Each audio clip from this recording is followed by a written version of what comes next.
Pack of lions led by a dog will fight like dogs, and a pack of dogs led by lions will fight like lions, because great groups of people rise and fall on their leaders.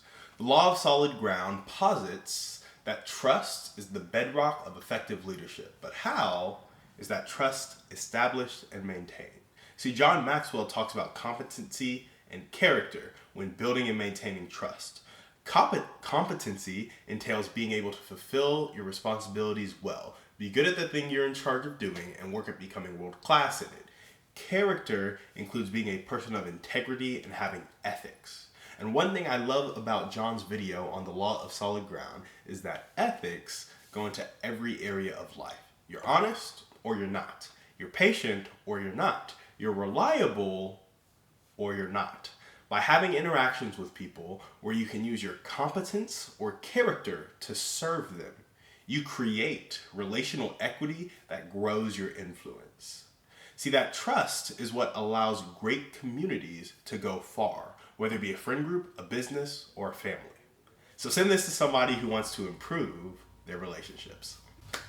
So let's take a little bit of a deeper dive into the law of solid ground. We've talked about two things when you're kind of building and maintaining that trust. A, it's the foundation of leadership, right? So if people don't trust you, they can't follow you.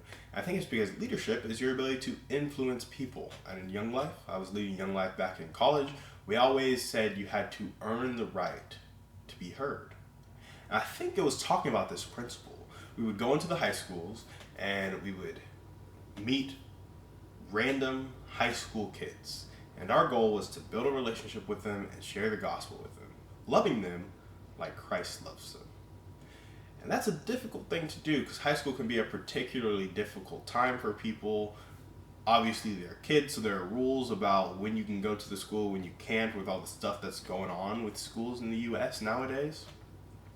And so it wasn't the easiest thing. We would use referrals from other kids to bring them to campaigners, bring them to club, but that would tend to bring in the same types of kids, right? And so when we would go to lunch, when we would eat with kids, sometimes we would see a kid eating alone, and it is not fun to eat lunch alone for everybody. Some people like it, for sure, but not for everybody. So you go up to that kid, and you would start a conversation. And in that conversation, there would be no trust. In fact, you would probably start with negative trust. Because you're like, why is this person walking up to me? They're probably a little suspicious. And so that is a key example of like, you are now in a position where you need to earn the right to be heard. And there's no position of authority. There's no just kind of baseline demographic, like I'm older than you, I have more authority than you, I've done more than you. Like, none of that really matters, because what people care about is themselves. And if you haven't taken the time to make somebody feel safe yet, feel like they can trust you, feel like you're on their side, there's no way you can influence them. And so I just wanted to jump into that story of Young Life because it shows how when you enter a relationship, you might even be negative relational equity, negative change in your pocket. You might owe them money if you truly want a relationship with them, right? Now, of course, if you don't, you can just not really talk to them and then you won't be able to influence them. But when you're really talking about leading people, serving people, loving people, you have to take the time to know how to build these things. And so what I really like to talk about is operationalizing character and operationalizing competence. Because when we would go up to these kids at the high school, we would need to know kind of how to weasel our way into their world. And that doesn't sound like a great phrase, weasel your way into their world, but it's like, this moment isn't about me. This moment is about them and their world. No matter what I think, no matter who I am, that is not relevant right now. I'm focused on them and making them feel known, making them feel loved. I don't care if they ever know me or love me, because I know that I am known and I am loved, right? And so taking that, you can focus completely on them. I think you need to know what that looks like to focus completely on somebody when you're going into the situation. And that's what operationalizing character looks like. That's what operationalizing competence looks like. And so when I was doing it in Young Life, operationalizing character really looked like matching it up with a biblical sense of character. Like, unconditional love. I wasn't trying to judge people. I was trying to accept people because Christ accepts you. In fact, Christ knew what you did and then died for you knowing you did it. So that's not even just accepting you. That's like going to war to bring you back, knowing all the bad stuff you have done and will do, right? So that is some unconditional love if I've ever seen it. So one of the ways for me was no matter what I heard, no matter who they were, or if they had crappy clothes, if they stank, if they had a crappy attitude, if their attitude stank, it was my job to not judge. That was an operationalization of character for me, not judging. And then what does not judging look like? Well, it looks like not imposing my opinion on their choices, right? And so that's one way of like an action.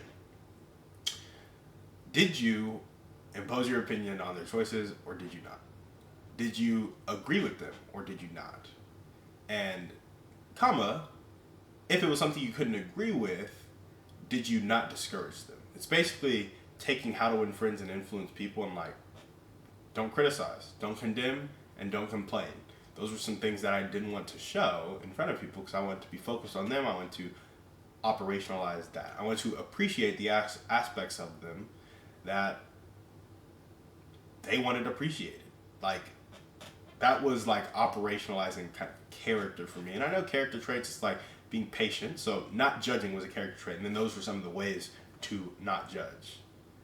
Showing unconditional love was a character trait. And then, you know, not judging is kind of under that. So when I was thinking about the actions I need to do to be the character I need to be, it was like unconditional love, which means not judging, which means not imposing your opinion, listening well. Some of the other things were like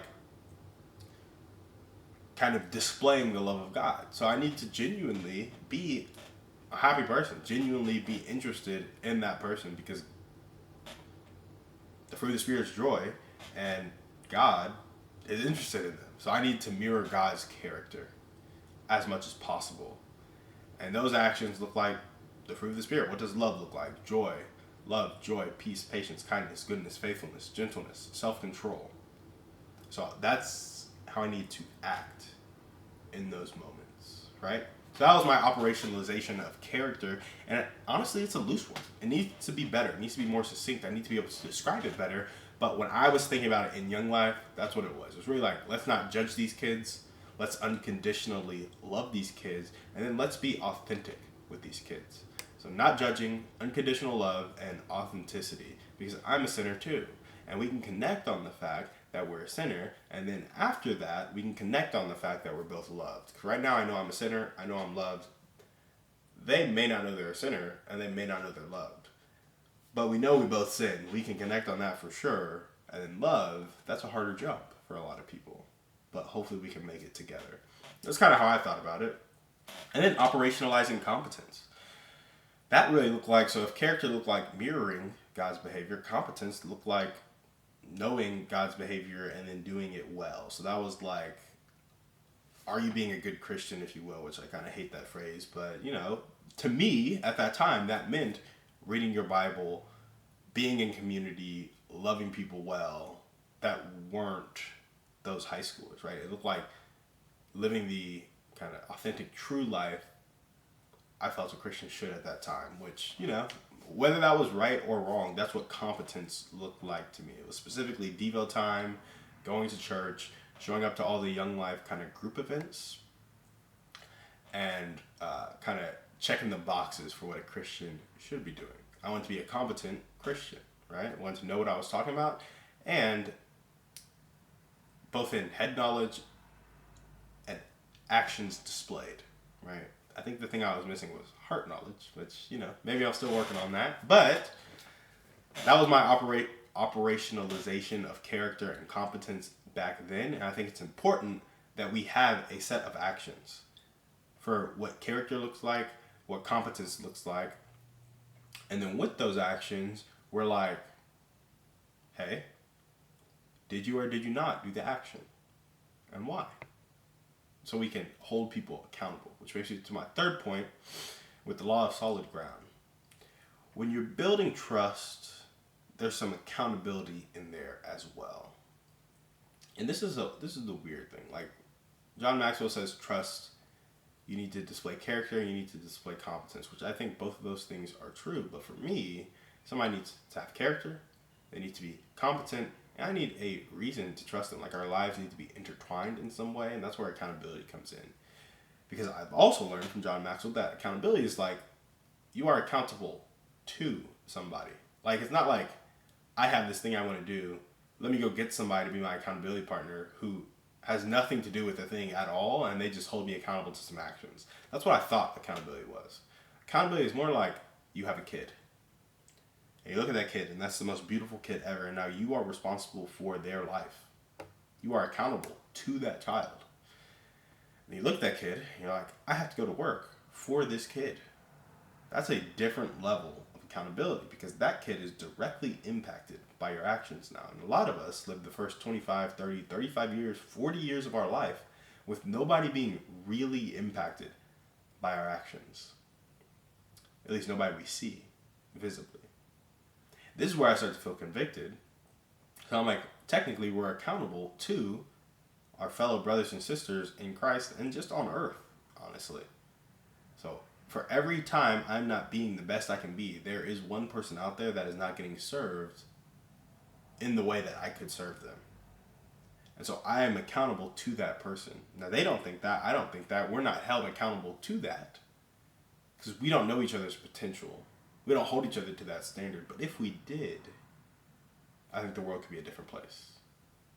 So part of the new 1% is holding each other to that standard.